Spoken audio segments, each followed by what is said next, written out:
I think the training is pivotal because you need to learn how to work your business and operate your business. This is what I tell everyone. Let's just say if a woman has a baby, she has a newborn, she has to learn that baby, how to care for that baby. A new business is the same thing. You have to learn your business. And that's just the simple way it is. And you do that through educating yourself and studying. And you can do that with an institutional, like you said, a community college, or if you want to go further. But you have to learn your business. Give you an example. I wanted to become a real estate broker. a real estate investor.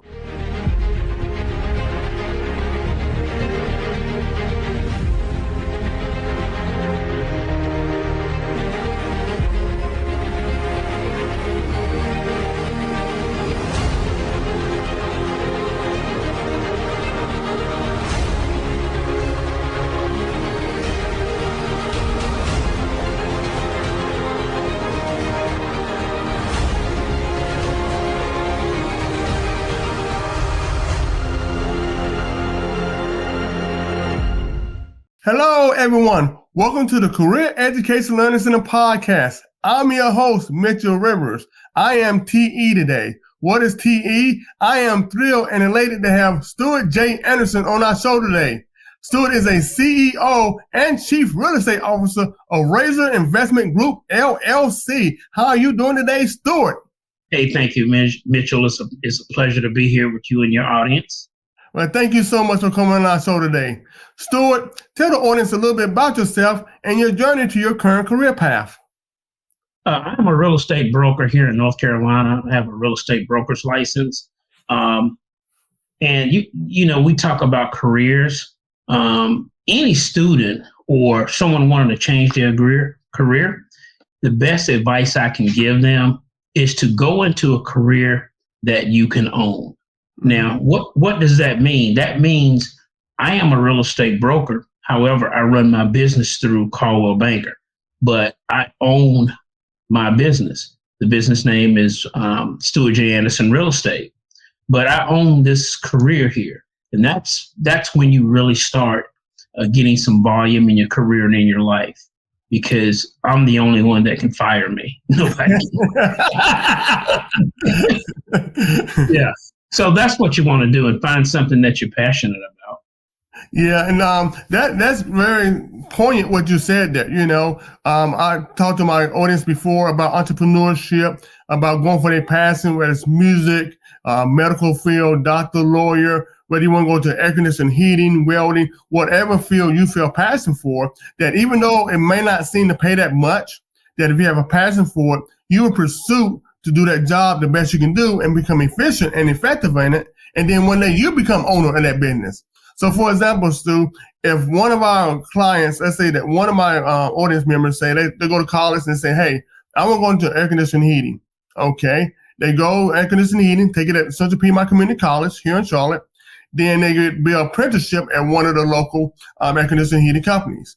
There, as they be an apprenticeship, then they become a registered or licensed air conditioning heating person, right? Once they get licensed. Then after they get licensed, and then they stay about 4 or 5 years, then they got to know a bit about knowledge. While they're in there, know a bit about payroll, know a little about this and that. Take classes at the local community college here in Charlotte, and then maybe open up their own business one day.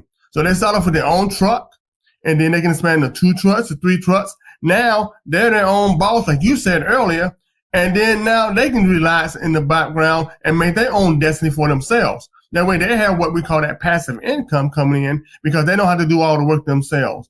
How do you feel about students trying to at least get the training that they need in order to become that entrepreneur or real estate broker, which you are at this moment?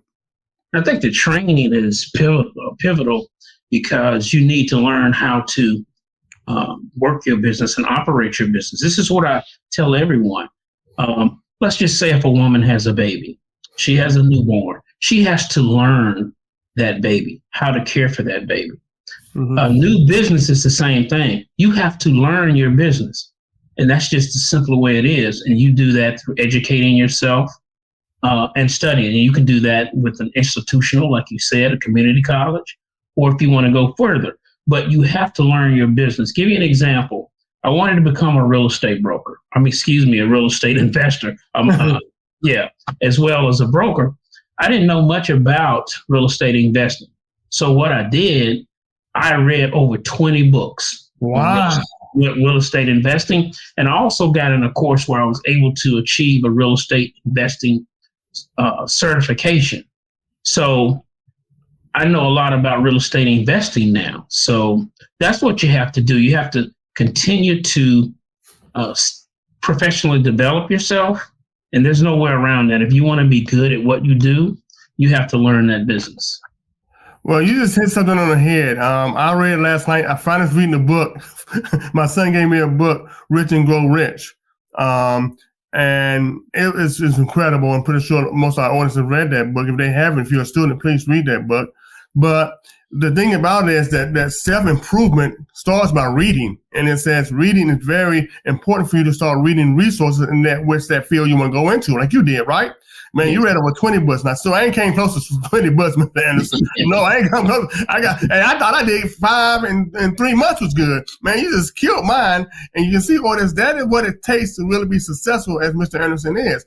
You're going to have to read. You're going to have to self-develop yourself, ask questions. Do you attend any conferences, Stu? Do you attend any conferences? Yeah, I do.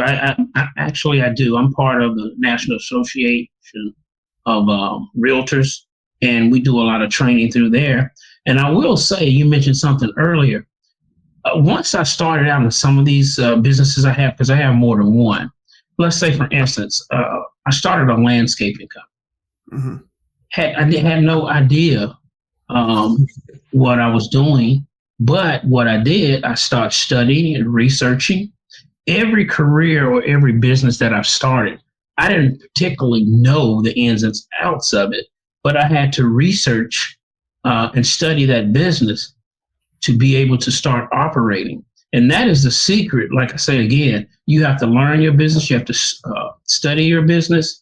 Then you can go out there and start producing results for that business. So basically what I'm telling people is you have to understand how to reinvent yourself. And that's how you do it, through formal education or education on your own. So that's why you have to do it. What was some of the challenges that you may have? I know anytime you switch careers or anytime you go into entrepreneurship, as I'm learning, there's always challenges. What are some of the challenges that you incurred when starting your business, and how did you overcome those challenges? Well, the major challenge for any entrepreneur is going to be financing those businesses.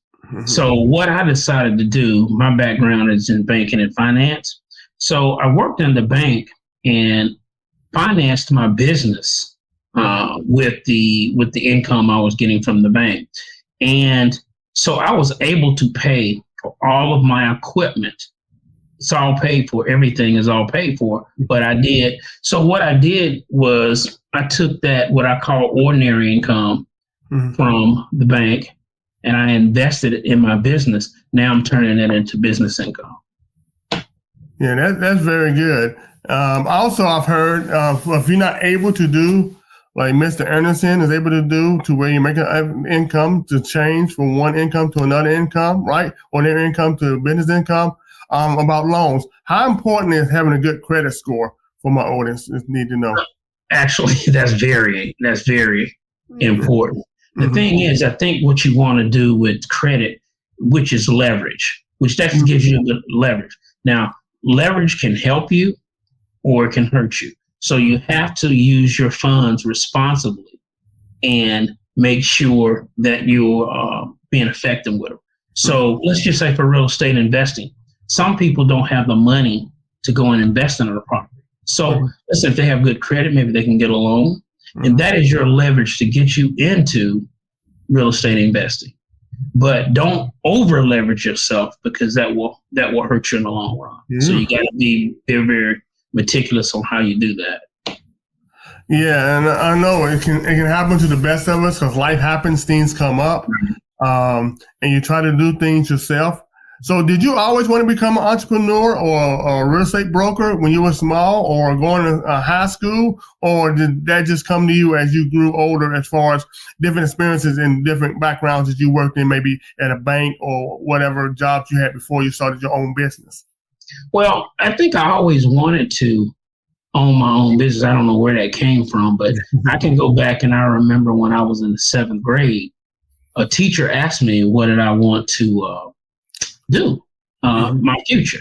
Now, being a kid, I said I wanted to be a wide receiver for the Dallas Cowboys. Yeah. We all did, right? I love Drew Pearson, right? And every time exactly. Drew Pearson, one of my favorite wide receivers back in the day. Yeah. So the problem with that was I didn't get big enough or fast enough. So, and she asked me, she said, well, what if that doesn't work out? And I'm thinking, what do you mean it's going to work out? I'm going to be a wide receiver for the Dallas Cowboys. So she kept probing me, and she said, well, if you don't do that, what is going to be your backup? And I said, well, I want to own my own business. Oh. And yeah, that's what. And so I knew that, but I don't know how I internally knew that. But I can tell you that one of the things I did to start learning about business, I got a subscription to Black Enterprise magazine, and I think I was 12. Wow. And so everything I've done is to increase my knowledge in business. I remember getting a subscription to Inc. magazine. Mm-hmm. So, and looking at a lot of those CEOs, I have, about 3 businesses now. And one thing I did learn by studying other entrepreneurs, John H. Johnson, who owned Johnson Publishing Company. Yes. One thing he did was he had Fashion Fair, Ebony Jet, and what I learned from him, all of those 3 businesses not complicated, but complemented each other. Yes. They complemented each other. So I've been following the same format that he did. Mm-hmm. So, because I own a lawn care company, I'm a real estate broker, and I own a real estate company that invests in real estate. All of those things go together and they complement each other. Mm-hmm. So I learned that by studying business. And then, Lord bless me, I was able to go to business school and achieve an MBA, was able to study at Harvard Business School, and I have an advanced management certification from Cornell University. So it's one of those things I wanted to continue to gain knowledge in my craft. So one thing I can say, I always tease with people, I might not know everything, but I know business. I love it. I love it, Mr. Anderson. I love it. I tell you what, I love that. And one thing you said is very important here is that you utilize the resources that you had. You use education, you use certification, you use magazines, you use business people, you use mentors. I'm going to go over that in a little bit. All that's important to help hone in your skills. So whatever vocation that you're seeking or occupation you want to hit on as far as being your future career, I think mentorship is very important there. How do you feel about mentorship for young people these days in order to help them be successful in their venture as far as occupational? Well, it's very important. Hopefully you'll be able to find a mentor. Unfortunately, sometimes in our community, that's not always possible. Mm-hmm. But I can go back and think about, what mentors I had. Those successful executives in the books that I read, right? They became my mentors. Mm. So if I couldn't find, someone near to me, I read those books. I learned from their lessons. I learned from their failures. And I'll give you one particular, is a guy named S.P. Fuller, started a company in the Great Depression. Yes. Interesting thing, Mr. Fuller couldn't read. He didn't graduate from high school. But what he did learn to read. Mm-hmm. And the interesting thing, he didn't graduate from high school, but listen to this. He developed himself to the point where he was one of the richest Black men in America. And I always ask myself, how do you do that? Mm-hmm. How do you not graduate from high school, but you become one of the richest Black men in America? He did that by continuing to develop himself. Mm-hmm. And that's the way you got to do it. I mean, it's a continuous thing. You never stop learning.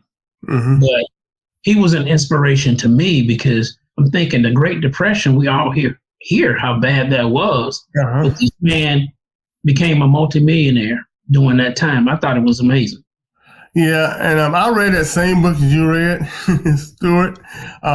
It was fantastic, and that's one way you can do mentorship too. If you're not able to get a physical mentor or someone in person, reading books, especially of other executives or successful businessmen who have been successful in the area, and they can become your mentors. You can learn the failures that they had, the challenges, and how to overcome those challenges in which they did in order to become successful. So I encourage reading. And you go back to Black Enterprise. That was one of my first magazines that I read as far as business-wise. You got Money Magazine, Black Enterprise, Entrepreneurship Inc., all those magazines. I encourage, if you want to be a business person, read those magazines.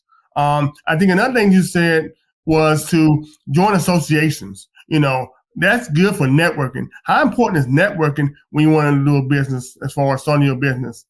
Networking is the key, because a lot of my business successes or accomplishments came through who I knew. Right now, I'm into every Tuesday, I usually go to a networking meeting who is nothing but real estate investors. So I don't say I know everything about real estate investing, but some of those people I meet know a lot more than I do, and I learn. So I learned different strategies, how to acquire real estate, invest in real estate. So that is very important. But the trick is getting around the right people. So get around the right people. So get around successful people, not Pretty people. much. Don't get around your cousins or relatives or uncles or friends that haven't made anything or not successful and stuff and tell you what to do when they haven't even made it themselves. Is that correct? That's correct. That is exactly correct. Yeah, that's exactly correct. Yeah, one thing audience don't know, Stewart, is that you're an avid bicyclist, or how we call cyclist, cyclist. Tell us a little bit how you got into that. Well, to be honest, how I got into cycling, because I think when we had that Great Recession around 2008, 2009, and unfortunately, I just could not find a job anywhere. I could not find a job. So the thing that got me through that was I said, well, I need a hobby, something I can enjoy. And I remembered as a kid, I always liked riding my bike. So I went and got me a bike. I said, well, I went to Walmart to get it because I was like, I didn't want to spend a lot of money on this. Do it. And so the guys I got with on the team, I noticed that they had all these expensive bikes. And I was thinking, who would spend all this money on a bike? So, but the thing is, I own 3 of those expensive bikes now. So I had a passion for it, but that was, it kind of broke down some of the stress that I was going through when I was unemployed. And this is interesting. So this is why I tell students or young people, that's why you have to find a way to own your career. Because I think when I was at the bank, there was an executive, he decided to close the division.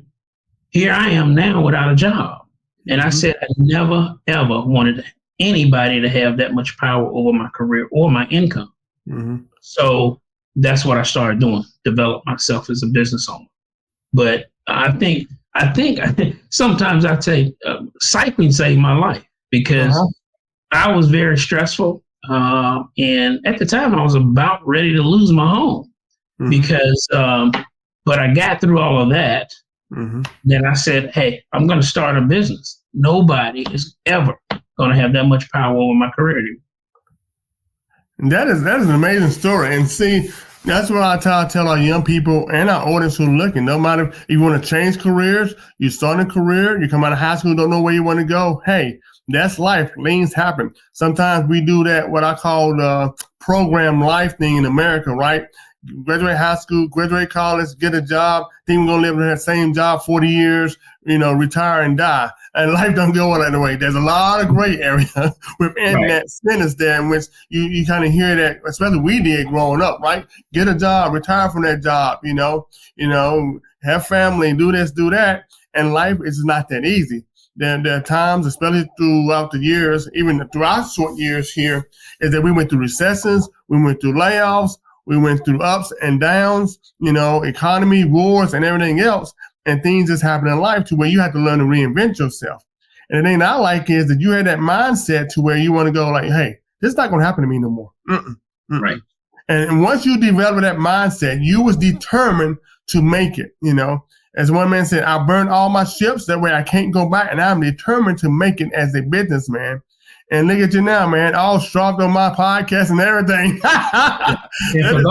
This dude did not come to play, did he? For those people who do not know that quote from that gentleman, burn your ships, that was Napoleon Hill. Oh, okay. And so he said, we win or we perish. So you think about winning all the time. Mm-hmm.